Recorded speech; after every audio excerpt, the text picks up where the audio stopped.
शिक्षक दिवस पर प्रदेश के सभी माता पिताओं से, बच्चों से और सभी अध्यापकों को मेरी मंगल कामनाएं हैं।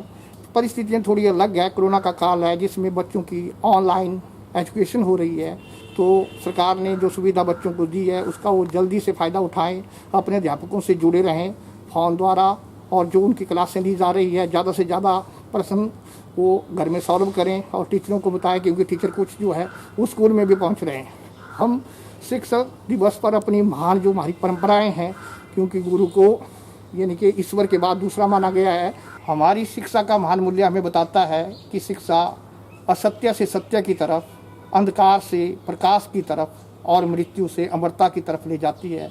तो सभी विद्यार्थी शिक्षा के इन महान मूल्यों को ग्रहण करके शिक्षक दिवस पर आगे संकल्प लें कि हम विद्या ग्रहण करके हिमाचल प्रदेश का भारतवर्ष में नाम रोशन करेंगे। जय हिंद, जय भारत। हिमाचल प्रदेश में करीब 6 महीने बाद एक बार फिर सभी स्कूलों को कुछ शर्तों के साथ खोल दिया है। फिलहाल 9वीं से 12वीं कक्षा तक के छात्र ही स्कूल आ सकते हैं। स्कूल खोलने को लेकर जारी की गई एसओपी के अनुसार जो भी छात्र स्कूल आएंगे उन्हें मास्क पहनना अनिवार्य है। साथ ही करीब 5 से 6 फीट की दूरी भी शिक्षक और छात्र के मध्य होना अनिवार्य है। राजकीय वरिष्ठ माध्यमिक पाठशाला मनाली के प्रधानाचार्य मंगल चंद नेगी ने बताया कि करीब 6 महीनों के बाद स्कूलों को 50% स्टाफ के साथ खोल दिया गया है। फिलहाल 9वीं से 12वीं कक्षा तक के छात्र ही स्कूल आ सकते हैं जिन्हें किसी विषय से संबंधित अपने अध्यापक से कोई जानकारी प्राप्त करनी हो। स्कूल आने के लिए छात्रों को अपने अभिभावकों से अनुमति पत्र भी साथ में लाना अनिवार्य होगा। फिलहाल स्कूलों को खोल दिया गया है, लेकिन अभी स्कूलों में किसी तरह की कोई भी कक्षाएं पहले की तरह नहीं लगेंगी। सिर्फ वही छात्र स्कूल आएंगे जिन्हें अध्यापकों से कोई परामर्श लेना हो। सरकार ने उसके लिए एसओपी जारी किए हैं और उसी के तहत आज 50% स्टाफ स्कूल आया है और 50% कल आएगा। तो इस तरह से अल्टरनेट डे पे एक दिन जो एक स्टाफ आएगा 50% और दूसरे दिन दूसरा जो है 50% स्टाफ आएगा। और पेरेंट्स को भी हमने ये बता दिया है कि जो है स्कूल खुल गए हैं लेकिन क्लासेस अभी नहीं खुली हैं। तो जिन बच्चों को किसी सब्जेक्ट के बारे में कुछ पूछना है, कोई दिक्कत है, अगर उसको कुछ गाइडलाइन चाहिए तो वो स्कूल आ सकते हैं with permission of their parents. जिला बिलासपुर अब भांग और अफीम मुक्त होगा। यह शपथ जिलाधीश बिलासपुर राजेश्वर गोयल ने बिलासपुर उपायुक्त कार्यालय और सभी विभागों के अधिकारियों, कर्मचारियों और स्थानीय जनता को दिलाई। जिलाधीश बिलासपुर राजेश्वर गोयल ने खुद भी अधिकारियों के साथ, कर्मचारियों के साथ मिलकर भांग उखाड़ो अभियान शुरू किया। आसपास के क्षेत्रों में लगी भांग को खुद भी उखाड़ा। इसमें महिला कर्मियों ने भी बढ़ चढ़ कर भाग लिया।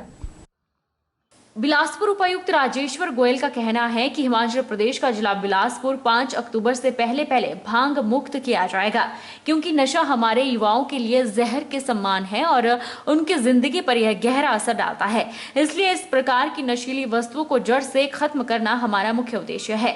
उन्होंने कहा कि इस अभियान में जितनी भी भांग उखाड़ी जाएगी उसको गहरे गड्ढे में खोद कर दफना दिया जाएगा। उन्होंने यह भी कहा कि हिमाचल प्रदेश जिला बिलासपुर में नशा निवारण केंद्र भी स्थापित किए गए हैं, जिनमें एक मंदिर में नैना देवी के सौजन्य से स्वारघाट में स्थापित किया गया मिड डे हिमालय के बिल्डिंग को इसके लिए चयनित किया गया है, जबकि दूसरा जिला बिलासपुर में स्थापित किया जाएगा। तो इसका जो है एक तो जागृत करना है लोगों को, दूसरा इसे ख़त्म करना है और पूरे ज़िला को हमने 5 तारीख तक एक सर्टिफिकेट देना है कि जो हमारा ज़िला है ये जो आप कह लीजिए भांग से जो फ्री डिस्ट्रिक्ट है। और इसमें पिछले सोमवार को एक हमने विस्तृत यहाँ बैठक की थी और एक रणनीति बनाई गई थी सभी संबंधित विभागों के साथ मिलकर।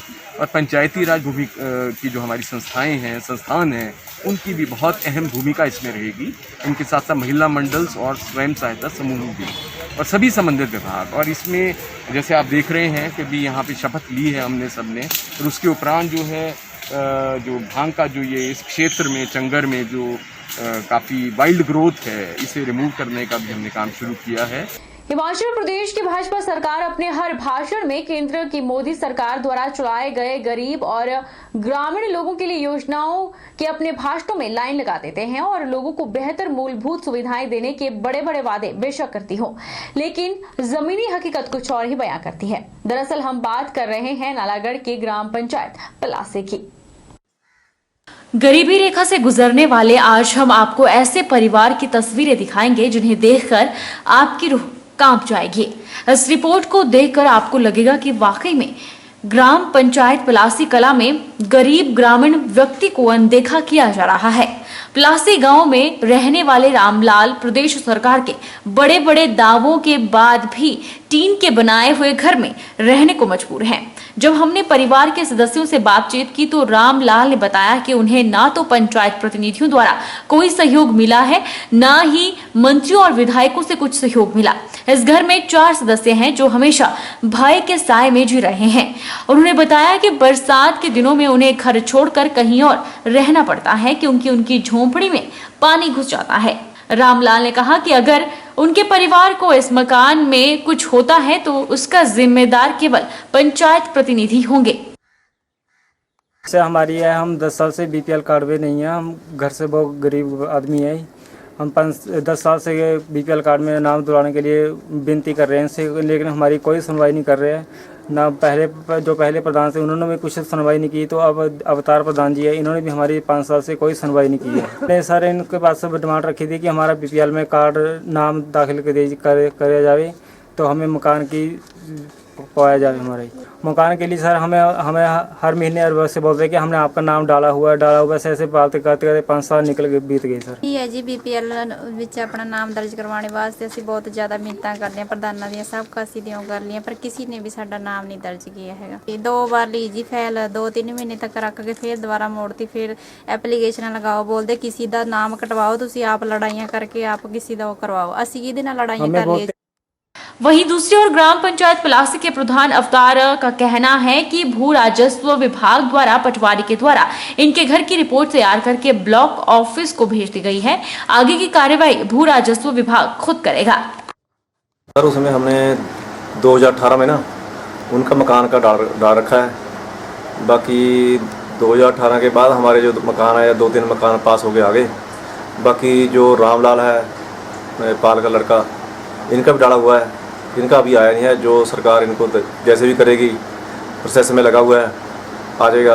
वैसे जो लाल कार्ड है सर इसका हम इनका भी डाला हुआ है। वैसे इनको बोला था पहले भी आप किसी का नाम दो काटेंगे, उसके बाद हम आपका डाल देंगे। इन्होंने हमारे को नाम नहीं दिया लिख के किसी का भी, ना हमने इनका काटा ना उनका दूसरे का काटा किसी का। पड़ोसी में रह रहे हैं। धर्मपुर में जल शक्ति विभाग द्वारा खरीदी जा रही महंगी गाड़ियों का मुद्दा उलझता ही जा रहा है। जिला परिषद सदस्य भूपेंद्र सिंह द्वारा सूचना के अधिकार से जुटाई जानकारी के आधार पर इन गाड़ियों की खरीद के लिए किए गए बजट प्रावधानों का खुलासा हुआ था। साथ ही सरकारी गाड़ियों का इस्तेमाल कथित तौर पर जल शक्ति मंत्री के बेटे और बेटी द्वारा किए जाने का भी मामला सामने आया है। लेकिन अब जिला पार्षद ने एक और जानकारी उजागर की है, जिसमें उन्होंने जल शक्ति मंत्री के गृह मंडल में केंद्र सरकार के जल जीवन मिशन के तहत 80 लाख रुपए से अधिक कीमत की 5 गाड़ियां खरीदने की जानकारी सार्वजनिक की है। मैंने गत सप्ताह जो धर्मपुर जो IPH का जो मंडल है उसके तहत जो आजकल जो जल जीवन मिशन के तहत जो स्कीमें चल रही हैं उसके अंदर जो गाड़ियों की जो खरीद का मामला है उसको उजागर किया था।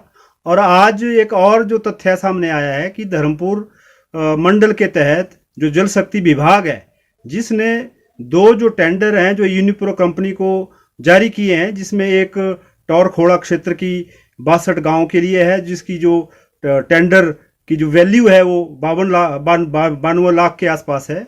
और दूसरा जो टेंडर है वो कमला से मंडप क्षेत्र के लिए जो टेंडर दिया गया है। जो पहला टेंडर है उसके अंदर भी जो 2 गाड़ियां खरीदने का प्रावधान रखा गया है, जिनकी जो कीमत है 41 लाख है, जिसमें एक टोयोटा गाड़ी है जो 25-26 लाख की एक गाड़ी का खर्चा है। तो दूसरा जो स्कॉर्पियो है जो 16 लाख की है वो दूसरी गाड़ी है।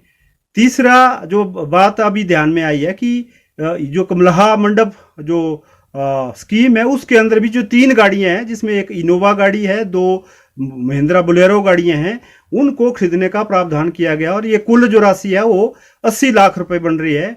तो मैं ये सरकार से ये मांग कर रहा हूं कि इस कोरोना काल के अंदर जब पूरे प्रदेश में पूरे देश में आर्थिक तंगी का दौर चल रहा है तो ये जो महंगी जो लग्जरी गाड़ियां हैं ये किस लिए खरीदी जा रही हैं। वक्त तो चला है छोटे से ब्रेक का। ब्रेक के उस पार फौरन लौटेंगे, आप बने रहिए हमारे साथ।